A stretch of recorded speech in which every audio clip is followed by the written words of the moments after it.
그래서 이분이 이제 정신과 상담의 의미에 대해서 얘기해 주셨어요. 양창순이라는 정신과 신경과 전문의이신데요. 내 마음의 그릇에 건강하고 적절한 감정을 담는 과정을 도와준다는 거죠. 그게 참 어려우니까. 내 마음의 그릇에 온갖 쓰레기가 다 담겨 있잖아요. 그래서 그 쓰레기 같은 감정을 가지고 살아가니까 너무 힘든데 그걸 다 이제 솎아내고 건강하고 적절한 것을 남기도록 도와주는 것. 그것이 이제 상담의 과정인 거죠.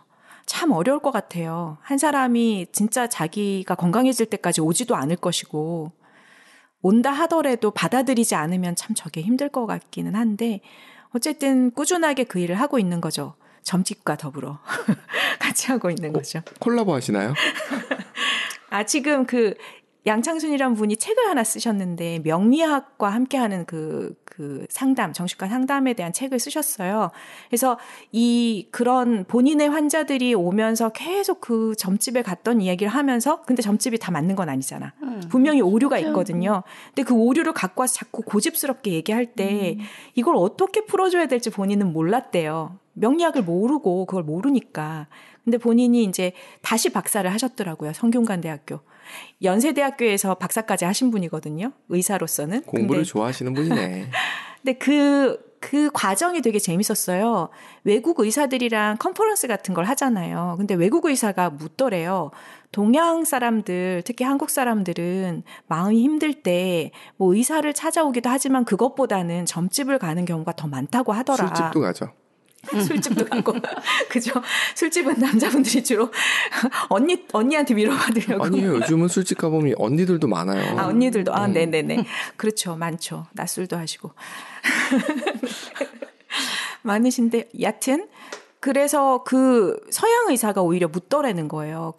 그렇게 많은데, 당신은 그거에 대해서 어떻게 생각하느냐라고 했는데 본인은 아무 생각이 없었던 거죠. 그래서 그분이 그런 얘기를 하더라는 거예요. 그렇게 많은 사람들이 그곳에 가서 뭔가 마음의 상담을 받으려고 한다면 거기에 이유가 있을 것인데 그것에 대해서 당신이 좀 알아봐야 되는 거 아니냐.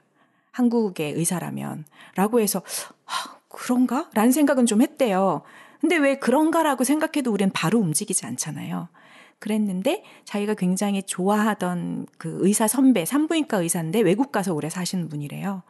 그분이 외국에서 이제 일을 하시면서 외국 의사들이 의술에 대해서 어떻게 생각하느냐, 너의 의술은 무엇이냐라고 물어서 서양의학 자기 배운 대로 얘기를 했더니 아니 그건 서양의 우리 이쪽의 의학이고 그 너네 나라의 의학은 무엇이냐라고 물어봐서 배운 바가 없잖아요, 그분도. 그래서 동의보감부터 다시 쭉 공부를 하다 보니까 결국은 명리학까지 가더래요, 오행까지. 이분 어떤 스타일인지 좀 느낌이 온다. 예전에 3이디엇 같은 데 보면 네. 한 학생이 외우는 걸 되게 잘해요. 그래서 뭐든지 외워버리는 스타일인 거죠. 그래서 뭐에 대해서 정의를 얘기해봐. 그럴 때 주인공 약간 똘끼 있는 남자애는 뭐 그냥 자기 편한 대로 여러 가지로 이렇게 얘기를 했더니 그 친구, 그러니까 교수님이 마음에 안 드는 거지. 그래서 그 FM대로 얘기하는, 교과서에 있는 대로 얘기하는. 그러니까 그것도 생각난다. 그거 기억나세요? 죽은 시인의 사회에서 처음에 키딩 선생님이 와가지고 첫 서문을 읽으라고 한 다음에 그거를 그림으로 그대로 그린 다음에 자, 찢어라. 라고 하는 장면이 기억이 나요. 그러니까 어찌 보면은 그런 건지도 모르겠어요. 그 안에 적혀 있는 내용이 지금 말씀하신 대로 어떤 그 서양적인 문화에는 맞을지 모르겠지만 동양적인 쪽에 안 맞을 수도 있고 A한테 맞을 수도 있지만 B한테는 안 맞을 수 있고 이런 걸 생각하면 어떤 교과서에 있는 거 그대로 외우는 방식이 한계를 가지는 거하고도 관계가 좀 있는 것 같아요. 그렇죠. 그래서 그 선배 의사가 우연히 한국에 와서 만나게 됐는데 어떻게 지내시냐 했더니 이런저런 얘기를 하다가 자기가 최근에 명리학까지 공부를 하게 됐는데 그것이 굉장히 의미가 있더라라고 얘기를 이제 두 번째 들은 거죠. 첫 번째 외국 의사한테 듣고 두 번째 자기가 좋아하는 선배한테 듣고는 그럼 내가 해봐야겠다. 그 자극이 계속 온다는 건 무슨 의미니까, 신호니까. 그래서 이제 명리학을 공부하고 그것과 두 가지의 콜라보가 뭔가 상담한테 굉장히 도움이 된다고 하시더라고요. 자, 요런 상황 굉장히 많잖아요. 아이를 키우는 맞벌이 부부 갈등 예측해 보세요. 어떤 갈등이 있을까요? 오늘 나 야근해야 되는데 당신 일찍 퇴근할 수 없어? 이거 되게 많을 것 같고. 예, 그건 갈등이 아니죠. 물어본 건데. 아니죠, 갈등이죠. 서로 그런가요? 눈치 보는 거죠. 안 해봐서 그래, 이거. 우리는 안 해봤잖아. 우린 그런 상황에 놓여보진 않았는데, 많은 드라마나 영화 속에서 그런 모습들이 보이고, 그 이해가 되는 거예요. 네네. 그러니까, 사회적으로 성공하고 싶은 양쪽 다 하고 싶은 마음이 있는데, 그러려면은 야근도 해야 되고, 윗사람들하고 이게 잘 보이려면 좀 그런 게 필요한데, 맞아요. 아이를 픽업을 해야 되는 상황이 생겼을 때, 이게 서로 어긋나게 바쁘면 괜찮은데 뭐 세상 일이 그렇지 않으니 그쵸. 동시에 바빠버리면 거기서도 갈등이 당연히 생길 수 있기 맞아요. 때문에 그런 게 굉장히 힘들죠. 그죠. 근데 여기서는 이제 마음이 힘든 거, 그런 시간의 어레인지 같은 거 말고 그게 마음이 힘들다니까요. 네네네. 그게 오케이. 마음이 내가 그렇게 하고는 이게 둘 마음이 동시에 있는 거죠. 내가 일찍 퇴근해서 아이를 돌보고 싶은 마음도 있는데 그렇지만 사회에서 성공하고 싶은 마음도 있고 그러다 보니까 저 사람이 왜 이걸 못 해주지? 라는 생각이 하면서 내가 3번 해줬으면 당신도 1번 해줘야 되는 거 아니야? 이런 생각이 든다는 거죠. 그죠. 네, 보통 신경정신과에 오는 분들이 굉장한 갈등을 가지고 이제 오잖아요. 근데 부부가 합의해서 오기까지도 사실 되게 힘든데 그렇게 왔다는 건 되게 굿 케이스인 거죠. 근데 와가지고 이 케이스는 어땠냐면은 사실 그 우리나라의 양육하는 방식이 맞벌이를 하더라도 대부분의 책임이 엄마한테 있는 경우가 많아요.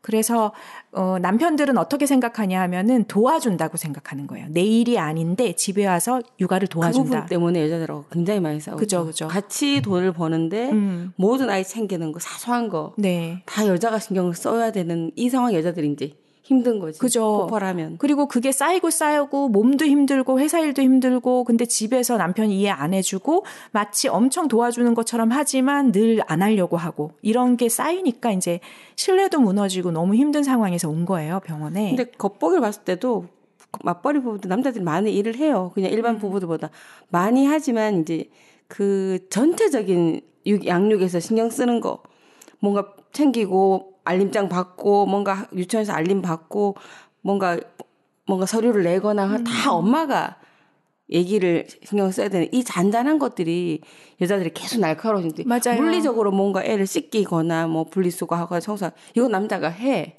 많이 하는데도 불구하고 여자들이 힘든 건 이 잔잔한 모든 것들을 본인이 컨트롤해야 된다는 자체가 이제 화가 나는 거죠. 맞아요. 이거에 대한 이제 남자 쪽 변을 좀 들어보신다면 이런 게 있는 거죠. 일반적으로 저런 가정들에서 어떤 일이 생기느냐 하면 집안의 그 미래 경제 부분이라든가 이런 거에 대해서는 남자들이 신경을 쓰는 경우들이 또 많아요. 그렇죠. 그러다 보면 거기서 또 스트레스가 있죠. 그러니까 이게 뭐냐면 나는 이걸 신경 쓰는데 당신도 이렇게 되는 거죠. 맞아. 사실은 경중을 따질 수는 없는 거고. 그래서 갈등이 계속 있는 거예요. 맞아요. 서로 바라보고 있는 게 다르기 때문에 못하니까. 생기는 문제라고 봐요. 그래서 그러니까 대부분의 그 환자들이 오더라도 내담자들이 오더라도 사실 그거를 해결하기가 되게 어려운데 맞아요. 이 케이스에서는 이제 여자분은 삐질 대로 삐졌고 너무 힘든 거예요. 사실 한국에서의 맞벌이 부부들이 더 힘든 점은 시댁을 신경 써야 되는 포션이 더 크거든요. 친정을 그러니까 그것까지 머릿속에 이렇게 무게가 있으니까. 근데 남편은 안 알아주는 것 같고 나름 자기는 하는데 왜 이러냐 그러고 이제 맨날 싸우다가 이제 갈등이 골이 깊어져서 왔는데 그거를 이제 남편이 그래도 좀 이해를 하려고 하는 것 같다.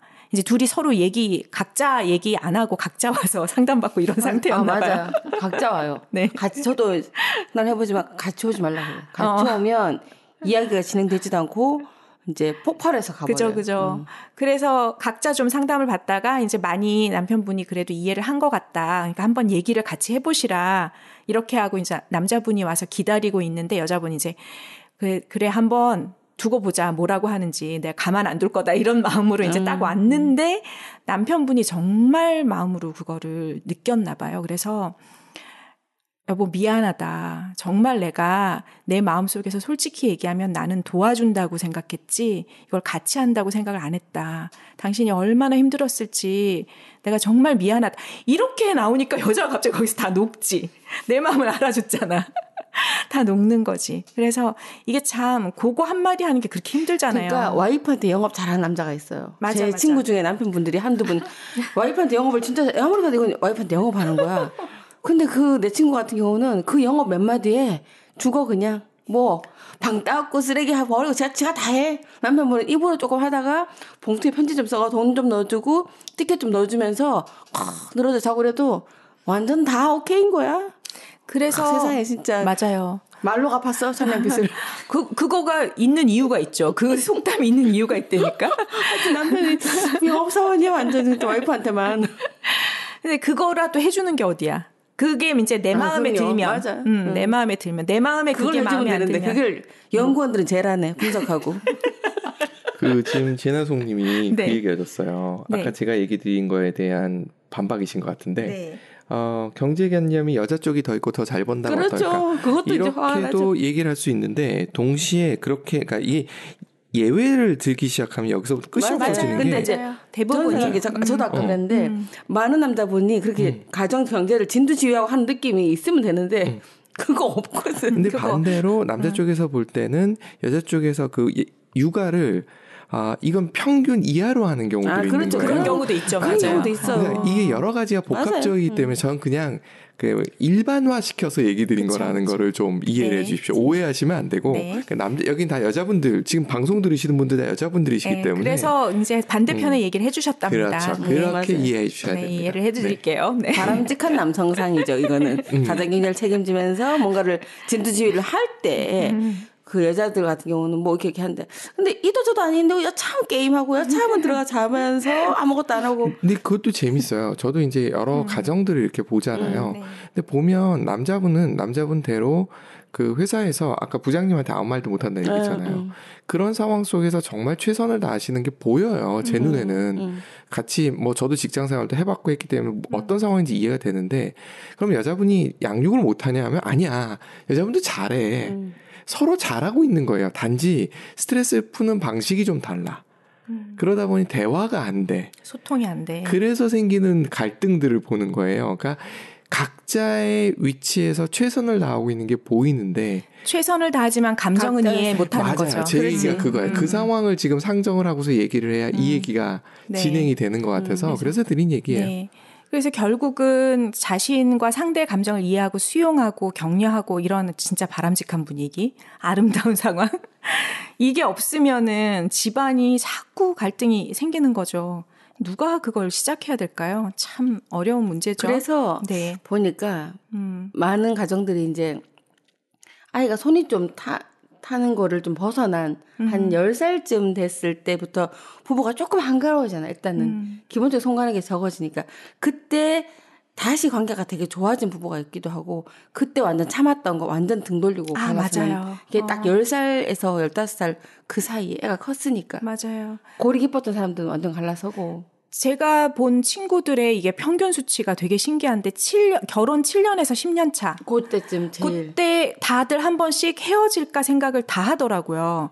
이유는 보면 제일 힘들 때야. 몸도 마음도. 애들 막 크고 있지. 손 막 그동안 쌓인 게 한 6, 네, 7년 맞아요. 됐을 때 그러니까 이게 참 집집마다 상황은 다르지만 모두 다 그런 갈등을 할 수밖에 없다. 육아가 너무 힘들잖아요. 근데 맞벌이까지 한다 그러면 진짜 이거는 전쟁이거든요. 역시 계속해서 남자 쪽 편을 하자면 네. 남자 그만하세요. 쪽도 아니 뭐 왜냐하면 얘기를 할 때 양쪽을 다 왜냐하면 그럼요. 들으시는 분들도 양쪽을 남자분도 있을 이해해야 수 되는 있으니까. 거라기 네. 때문에 남자들은 어떨까라고 생각을 해보는 거죠. 남자들이 사회에서 7년에서 10년 결혼 한 정도 되면 35세에서 40세 정도일 거예요. 그 상태의 나이가 되게 애매한 나이예요. 그쵸. 직장 생활에서 이게 헤드헌터들한테 연락이 오고 하는 마지막 시점이에요. 이때 스퍼트를 못 올리면 끝이에요. 거기서 커리어가 단절돼 버리는 사태가 생겨요. 그래서 40아리를 하는군요, 남자들이. 어쩔 수가 없는 상황인 그러니까 거예요. 저도 여자지만 생각해 보면 여자지만은 여자들은 아직 마음속에 다들 있을 거예요. 여차하면 나는 그만두고 애들 돌본다가 있어요. 남자들은 여차하면 돌본다 없거든. 그 말 나오면 이제 집이 뒤집어지니까. 그래서 그 책임이 남자는 완전 필수 과목이고 여자들은 맞아요. 필수보다는 약간 선택적인 거죠. 여차하면 네. 들어앉을 수 있으니까. 이것도 맞아요. 역시 그게 굉장히 커요. 사람반의 사람이긴 합니다만 평균적으로 그렇다는 거죠. 평균적으로. 물론 네. 예외는 항상 있으니까. 맞아요. 저 아는 분 중에는 한 17, 8년 참으셨나 봐요. 남자분이 힘든데. 그러다가 소형 그 트럭을 하나 불러서 짐 싹 갖고 그냥 집 나가셨어요. 그러니까 서로 힘든 걸 참아내는 그 사람이 견디는 게 딱 그 정도인 것 같아요. 네네.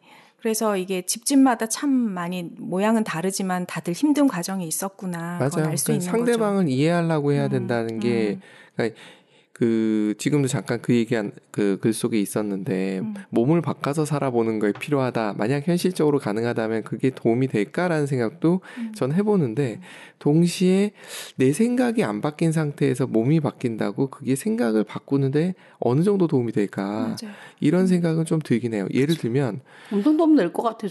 저는 약간 부정적인 부분도 보는 게 우리나라 사람들이 미국 가면은 인종차별에 대해서 뭐라 해요. 근데 우리나라에 들어오잖아요. 그럼 동남아에서 온 사람들을 차별한단 그쵸. 말이에요. 그런 걸 보면 역지사지가 안 돼? 깨닫나? 라는 물음표를 찍게 되는 거예요. 그럴 수도 있죠. 잘 모르겠다예요. 그래서 마음을 들여다보려고 하는 사람들이 소중한 것 같아요. 그래도 자기 마음을 들여다보고 맞아요. 그게 지금 말씀하신 그 부분에 공감하는 거예요. 누구 바깥쪽을 향하던 그 화살을 내 안에서 나는 왜 이렇게 모순이 있을까에 대해서 인식을 해야 되는 게 더 중요하다는 생각이 드는 거죠. 그래서 저기도 말했다시피 저 말씀을 김수환 추기경이 하셨더라고요. 세상에서 가장 멀고도 힘든 여행이 머리에서 마음으로 가는 여행이다. 머리로 알아. 마음이 안 동하고 힘든데 어떡하란 말이야 이러면서 못하는 거죠, 대부분. 안다고, 나도 안다고 이러면서. 근데 그거를 해내는 사람이 있는 거죠, 결국은. 그래서 그 상담을 받거나 무언가 함께 이렇게 얘기해 나가면서 나아지려고 노력하는 사람들이 머리에서 마음으로 가는 여행길을 갈 수 있는 지혜로운 방향이 있을 거 아니에요. 그거를 효과적으로 어떻게 하면 좋을지를 같이 고민하는 사람들, 그런 사람들 도움을 같이 받으면 좋죠. 그 과정에서 심리 지능이 향상된다고 합니다. 근데 심리 지능이란 게 뭘까를 봤더니 IQ, 지능, 이 뭐죠? 이 지능하고 EQ는 감성 지능이죠. SQ, 사회적 지능을 다 합친 것보다 훨씬 큰 거라는 거예요. 심리 지능은 모든 걸 아울러서 갖고 있어야 될 지능이라서 저것을 키우면 지혜로운 사람이 되는 걸 거잖아요. 상당히 어려운 일이지만 같이 노력을 해보자는 거죠. 자, 우리 이 뇌의 그림은 정말 많이 보잖아요. 그 좌뇌, 우뇌라고 하는데 전두엽을 생각해보면 좌뇌에만 있는 게 아니고 좌뇌, 우뇌 이렇게 같이 펼쳐져 있잖아요. 그래서 그 전두엽에서 하는 일이 조금 다른데 좌뇌의 전두엽은 지식과 관련된 일들을 뭔가 이렇게 논리적으로 딱딱딱딱 정리하는 것을 한다면 우뇌의 전두엽은 지혜와 연관된 일을 한대요. 근데 이 우뇌의 전두엽은 쉬운 문제를 풀 때는 활성화가 안 된대요. 학교에서 공부하는 것 정도로는 활성화가 안 되는 거야.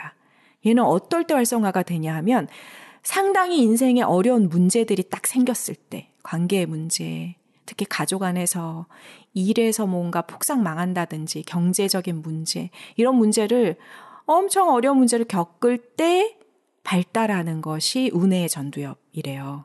그래서 우리 주변에 보면은 그런 사람들 있죠. 학교 제대로 못 나왔는데 되게 지혜로우신 분들. 시골에서 내내 살았는데도 되게 지혜로우신 분들. 많으시죠. 그러니까요. 그런 분들은 이 지식과 관련 없이 이 우뇌의 전두엽, 삶에서 뭔가 느끼고 깨달은 것 때문에 발달한 지혜가 커진 사람인 거죠. 그래서 심리지능을 향상시키기 위해서 꼭 알아야 될 심리들이 있는데 바로 우뇌의 전두엽을 활성화시키는 거고요. 그러기 위해서 우리가 알아야 될 것이 뭐냐면 인간은 생각하는 동물이 아니라 감정의 동물이라는 걸 인정을 해야 돼요. 생각도 하죠. 하는데 감각, 생각, 행동, 기억을 지배하는 강력한 힘이 감정이라는 거죠. 어떻게 보면 저게 무의식에 들어있는 걸 것 같아요. 그러니까 무의식이 우리를 사실 좌지우지하는데 거기다가 우리가 합리적인 이유를 붙이는 것뿐이잖아요. 그거를 내가 인정하고 이해를 하면 좋다. 그래서 정신과 의사로 처음에 트레이닝 받을 때 이렇게 얘기했대요. 정신의학을 행동과학이다 라고 얘기를 했었대요. 근데 현재 와서는 뭐라고 얘기하냐면 정신의학은 감정의학이다 라고 이야기하고 그것을 치유하고 수정하는 데 굉장히 많은 시간을 들이고 연구한다는 거죠. 그래서 우리의 감정이 잘 작용해서 뇌도 원활하게 활동할 수 있도록, 그래서 집중할 일은 집중하고 하고 싶은 일은 할 수 있도록 그렇게 해줘야 될 것 같은데 기분이 좋은 날은 뭔가 다 좋아 보이는 거 그런 거 있죠. 뭔가 냄새도 좋은 것 같고 향긋하고 근데 기분 나쁘면 내 몸에서도 나쁜 냄새 나는 것 같고 막 그렇게 느껴질 때가 있거든요. 그래서 감각조차도 감정의 영향을 받고요. 또 기분이 좋으면 아이디어가 솟아요. 약간 긍정적일 때. 근데 기분 나쁘면 세상에서 내가 제일 못난 사람 같고 확 이렇게 더 깔아앉잖아요.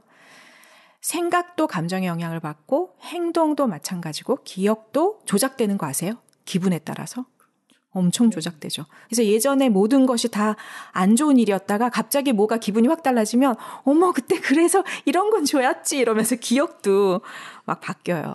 그래서 참 이 감정이란 것이 신기하다라는 얘기를 하고 그래서 우리 마음을 다스리기 위해서 내가 알아야 될 여러 가지 심리적인 것 중에 하나가 저 공감신경세포라는 것이에요. 거울신경세포 여러분들 많이 아시죠? 그래서 상대 표정이나 행동 등을 보고 같이 따라하게 되는 거 이거 아이들한테 실험한 건데요. 저 사진 나중에 못 보시는 분들을 위해서 소개를 드리면 누워있는 아이들 저 아이들이 몇 개월쯤 됐을까요? 한 4개월, 5개월, 6개월 뭐 요 정도 된 아이들한테 혓바닥 내밀면 걔네들도 혓바닥 내밀고 하품하는 것처럼 하면 걔네들도 입하고 그다음에 뭐 이렇게 입을 쭉 내밀면 애들도 같이 따라서 입 좀 이런 거 어릴 때 우리 아이 키우면서 많이 해봤잖아요. 너무 귀엽고 막 얼르면 같이 웃고 참 그런 것들이 뭐 때문에 오느냐 거울 신경세포 때문에 온다 이거죠. 근데 이게 연구 발표된 건 최근이지만 정말 많은 그 문화적 뭐 아니면 예술 작품 이런 거에 다 남아 있어요. 이게 천지창조인가요? 천지창조. 네. 그 신이 인간에게 E.T. 네, E.T. 뭔가 생명을 불어넣는 근데 그 인간은 그 신의 눈을 바라보면서 그 행동을 비슷하게 하는 거죠. 서로가 공감이 됐을 때 그 능력을 내가 받게 되고 이렇게 천지창조라는 예술 작품이 있었고 요거 장화시는 고양이 이거 아시죠? 장화시는 고양이에서 고양이가 눈을 동그랗게 뜨고 약간 이렇게 눈썹을 아래로 쭉 이렇게 처지게 하면 다른 모든 사람들에게 마법이 걸려가지고 그 얘기를 안 들어줄 수 없게 하는 저런 거. 저게 이제 상대의 거울 신경을 건드려서 자극해서 내가 상대를 좌지우지할 수도 있는 거죠. 그래서 이게 이제 연구 발표된 거는 1990년도에 이탈리아의 신경심리학자인 자코모 라치올라티라는 분이 있는데 이분이 짧은 꼬리 원숭이로 연구를 했어요. 그래서 이 원숭이가 다른 원숭이가 뭔가 잡는 행동을 하는 걸 봤어요. 근데 그걸 보기만 해도 마치 내가 그렇게 뭘 잡는 것처럼 신경세포는 반응하는 거예요. 보기만 했는데도 이걸 발견했어요. 그래서 다른 원숭이가 하는 걸 보고도 내가 거울처럼 뭔가 한 것처럼 뇌에서 반응하는구나를 발견하고 이게 어느 존재까지가 이럴까를 봤더니 인간과 매우 근접한 영장류에만 이게 존재한대요. 그래서 짧은 꼬리 원숭이 같은 경우에는 주로 신체 운동 영역에서 이렇게 거울처럼 반응한다면 인간은 그거 이상을 반응해요. 의도된 행동이나 표정이나 감정까지도 굉장히 다양한 영역에서 반응을 하고 모방을 통해서 그래서 인간이 언어를 습득할 수 있나 봐요. 동물과 다르게. 우리가 왜 화면을 안 보면 입을 안 보면 어떨 때는 무슨 말을 하는지 모를 때가 있잖아요. 되게 어려운데 저 거울 신경세포 때문에 언어 습득이 굉장히 편리해졌고 공감이 가능하고 그런 게 이제 인간인 거죠. 그래서 생후 6개월부터는 주위 환경 탐색하고 돌봐주는 대상과 이제 상호작용하고 아이를 많이 안아주고 젖 먹이면서도 눈을 맞춰주라 뭐 이런 얘기 많이 들으셨죠. 아이와 돌보는 이의 공동주시, 조인트 어텐션이라고 하는데 이것이 거울 뉴런을 발달하게 하고 기능하는 거죠. 미더덕님이 얘기하시는 가끔 등으로 인사한다는 게 최악인 게 느껴지네요. 절대로 등으로 인사하면 안 되고 눈을 마주보고 등으로 인사를 할 수밖에 없는 사이가 된 거죠. 네. 등도 실태의 일부랍니다. 그러면 등을 대고 서로 앞에다 거울을 대면 서로 보일 수 있지 않을까요? 아유, 그 정도 설득까지 할 건 아니고 등이면 충분합니다. 네. 그래서 그 사이코패스 도 있고 소시오패스도 있고 우리 뭐 사회에 뭐 이런 얘기를 많이 하는데 사이코패스 같은 경우에는 저 공감할 수 있는 능력이 너무나 현저히 떨어진 거고요. 사이코패스는 공감 능력을 내가 이용할 수 있는 사람인 것 같아요. 사이코패스도 공감 능력을 악용하는 거 아니었나요? 제가 잘못 알고 있었나? 사이코패스는 그거 아예 공감이 안 되는. 네, 소시오패스가 약간 그런 느낌이에요. 공감은 되나 공감되는 거를 그 내가 조작할 수 있는 일종의. 네네. 그러니까 한쪽 편으로만 편향된 공감을 악용하는 쪽으로만 편향된 거죠. 아전인수격으로. 네, 그렇게 하는 게 소시오패스라고 보시면 될 것 같고요. 그 찰스 다인이 이런 얘기를 했어요. 감정이 적자 생존의 열쇠가 될 것이다. 이분은 계속 이제 그 생물학적인 우리 한번 종의 기원을 같이 한번 읽어보는 시간을 가져보도록 하죠. 네. 전 궁금해요. 제가 듣기로도 종의 기원이 과학서라기보단 거의 인문서적에 가깝다라는 얘기를 제가 들은 적이 있어서 한번 도전하죠. 우리 한번 해볼까요? 위젤라에서. 네, 한번 도전해보는 걸로. 네.